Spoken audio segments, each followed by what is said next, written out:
The Legend of Spud Murphy. Chapter 5. Off the Carpet. For weeks everything was wonderful. We had the time of our lives. Every new book opened the door to a new world. We floated down the great Mississippi River with Huckleberry Finn. Robin Hood taught us how to shoot a bow and arrow. We caught burglars with the famous 5, and Stig of the Dump gave us fort building tips. Spud Murphy generally left us alone, so long as we returned our books on time and didn't make any noise on the carpet. A few times she had to show us the shh flashcard, but we never got up to any real mischief until one Monday we ran out of books to read. We had read everything twice, even the Nancy Drew mysteries.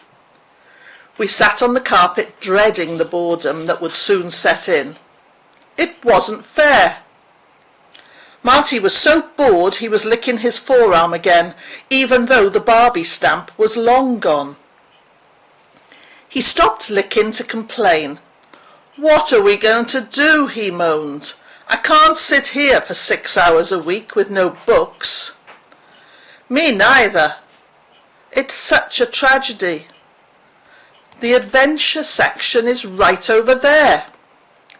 "The adult adventure section. We only have pink cards, remember?"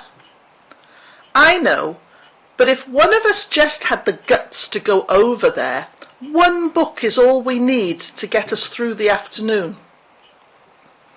I covered my head with a book. "No way. Don't even ask. I'm not listening."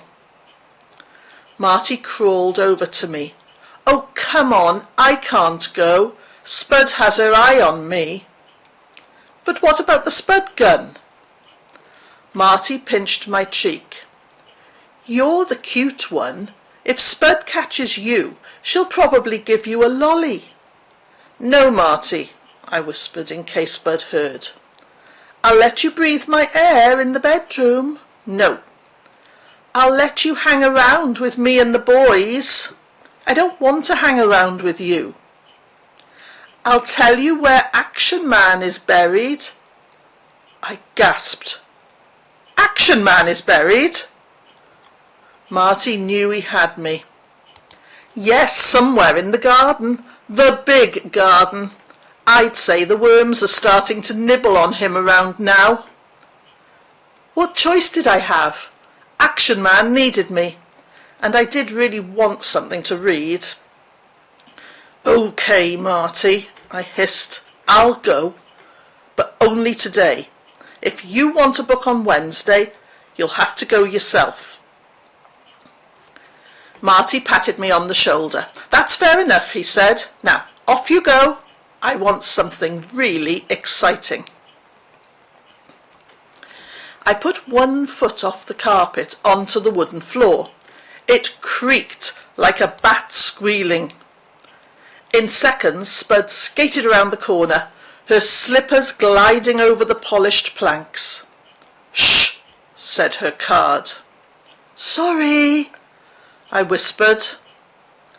Spud's beetle eyes squinted at us suspiciously, but she continued on to the romance section.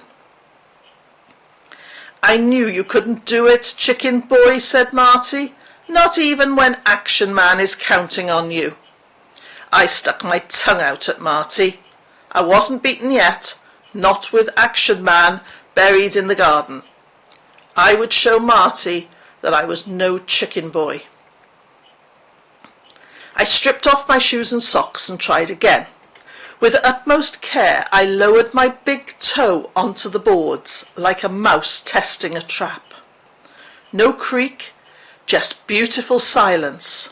This could work. There were no adults at this end of the library, so I only had Spud to worry about. I took one little step, then one more. Every boy knows that if you want to cross the floor silently, then stick close to the wall. I stuck so close that I could almost feel my shadow tickling my back. Inch by inch I made my way towards the adventure section. Every patch of skin on my body was sweating. It felt as though my teeth were sweating. What would Spud Murphy do if she caught me? Would I get the stamp or the Spud gun? Spud gun, I guessed. After all, Marty had already received the family warning. A ladder blocked my way, a library ladder with wheels on the top. I needed this ladder to reach the adventure books.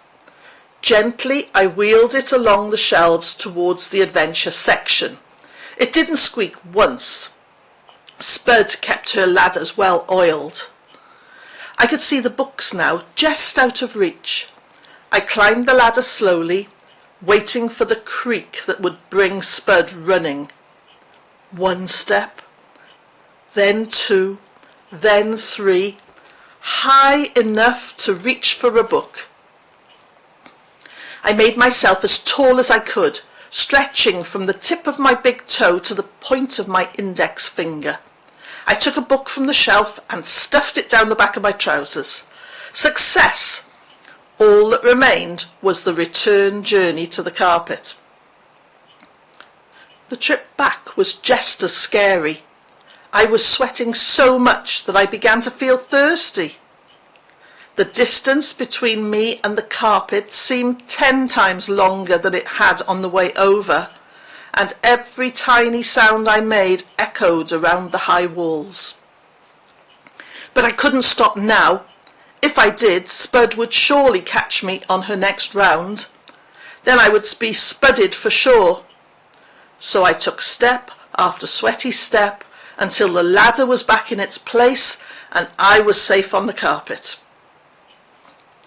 Marty pulled the book out of my trousers. "Well done, Will. I didn't think you had it in you." "Now tell me," I demanded, "where is Action Man buried?" Marty grinned. "In the toy box, sucker, where he always is." My big brother had tricked me again, but I was too relieved to be angry. We took a look at the book's cover. "Spies in Siberia," it said across the top in gold letters. Underneath there was a picture of a man skiing down a snowy mountain. Spud would be able to tell from 100 meters that this was no kid's book. So Marty borrowed a cover from one of the children's books and folded it over Spies in Siberia. I put my shoes and socks back on, and then we read happily for the rest of the afternoon. Those spies had a fine time with their fast cars and parachutes and kissing every girl they met. I could have done without the kissing, but the rest was great. It was the first time I had ever been this close to Marty for any length of time without an argument breaking out. At 4:30, Marty hid Spies in Siberia behind a row of Enid Blytons, and we settled back to wait for Mum. I have to admit that I was feeling very pleased with myself. I had outwitted the famous Spud Murphy. Her tracking skills had been no match for my brain. I was the king of the library. Or was I? Suddenly Spud glided round the corner on her woolly slippers. She skidded to a stop before us, sniffing the air like one of those mean dogs skinheads own. Her eyebrows seemed even higher than usual. "Something's not right," she said in her rusted metal voice. We smiled innocently. Like most boys, we did a great innocent smile. Spud glared at us. "Innocent smiles don't work on me, little men. Unless you really are innocent, which I doubt." I could feel my smile shrinking, like a banana being gobbled up from both ends. "Stay calm," I told myself. 30 minutes and Mum will be here to save us. Spud skated around the library floor in large circles, looking for something out of place. Her eyes flitted across the polished wood like an eagle's searching for a mouse. Finally, she came to the spot where I had started my journey. She skated past it, phew, then stopped and turned back. Oh no! Something had caught Spud's eye, something in the exact spot where I had stood. She bent low to the ground and followed my path to the ladder. "Coincidence," whispered Marty from the corner of his mouth. "Don't worry." Spud placed one hand on the ladder, pushing it along the shelves. She stopped at the adventure section. This couldn't be happening. The librarian climbed to the third step and reached out one knobbly finger. The finger pointed to a space on the shelf. "Aha!" she said. I couldn't believe it. She must have some magical powers. I was in deep trouble, the deepest. Spud climbed down and skated over to the carpet. She stopped before us and said 3 words. "Spies in Siberia?" I tried my innocent smile again. "Pardon?" "Spies in Siberia. One of you took it from the adventure section. Hand it over." By now I was too scared to speak actual words. I did manage to shake my head. "No," the shake said, "it wasn't me." Marty did it a bit better. "I would never ignore library rules and leave the children's section," he said, straight-faced. "That would be wrong, and my parents would be so disappointed." Spud squinted at us through beetle eyes. "So that's the way it is," she said. "Okay then, I want both of you to lie down." We obeyed, and with deft movements she whipped off our shoes and socks. She studied our bare feet and eventually settled on me. "Stand up," she ordered. I did as I was told. Wouldn't you if Spud Murphy was looming over you? Spud tucked her hands under my arms, lifting me 15 centimetres straight up. "I think it was you, William," she said, "because you left a trail." "What trail? I couldn't have left a trail." Spud glided over to the wall where I had begun my journey and set me down right on my own sweaty footprints. I had left a trail. All right, a trail of dried footprints. "Now," she said sternly, "hand over Spies in Siberia." I was caught, fair and square. The evidence was against me. What could I do but return the book and beg for mercy?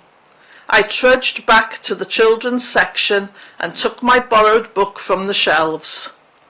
Marty shook his head in disgust. "Shame on you," he said. "How could you break library rules?" I ignored him, too busy wondering what terrible punishment Spud would inflict on me. "Here," I said, handing her Spies in Siberia. Spud shook her head in wonder. "Why did you do it? Aren't you terrified of me? All the other children are." At that moment, I made the best decision of the afternoon. I told the truth, or at least some of it. "I wanted a book," I said in a shaky voice. "I had read all the others, most of them twice. I had to get a book." "Even though you knew I might catch you?" My bottom lip was wobbling like a red jelly worm. It was worth the risk. "Right," said Spud. "Stand in front of my desk. I have something for you. And it's not a rubber stamp." Oh no. The gas-powered Spud gun. I was going to get spudded. Time to beg. "But," Spud raised her hand. No buts. You're going to get what you deserve. Go on, in front of my desk. I walked to the desk, more frightened than I had ever been in my life. This was it. The end of my time as a cute kid. From today on, I would be known as Weird Will, the Spud-faced kid. It was too much. I closed my eyes so I wouldn't see it coming.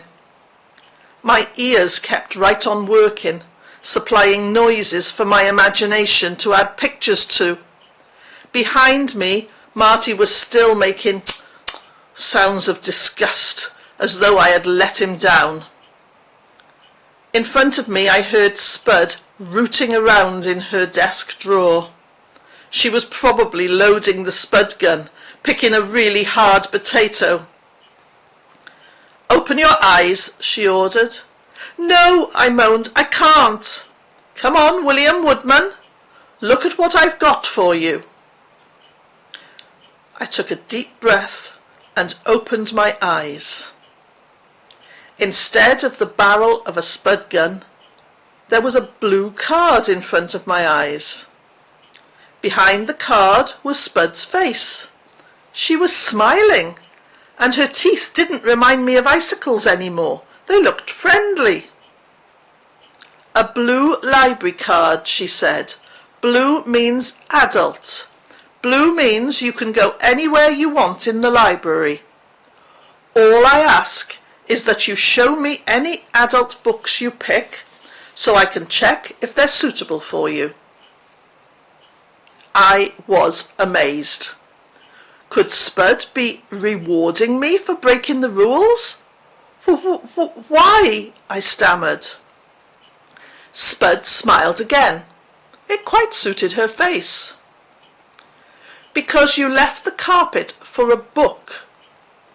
Not to cause mischief. Books are what this library is for. Sometimes even I forget that.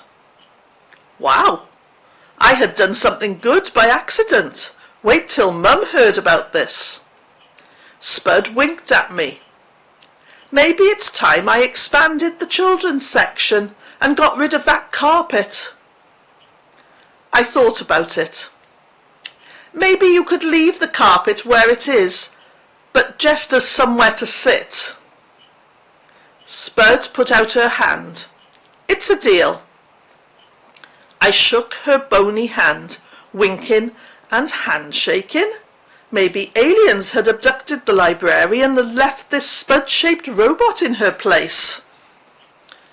Mrs. Murphy, seeing as we're so friendly now, would it be okay if I called you Spud?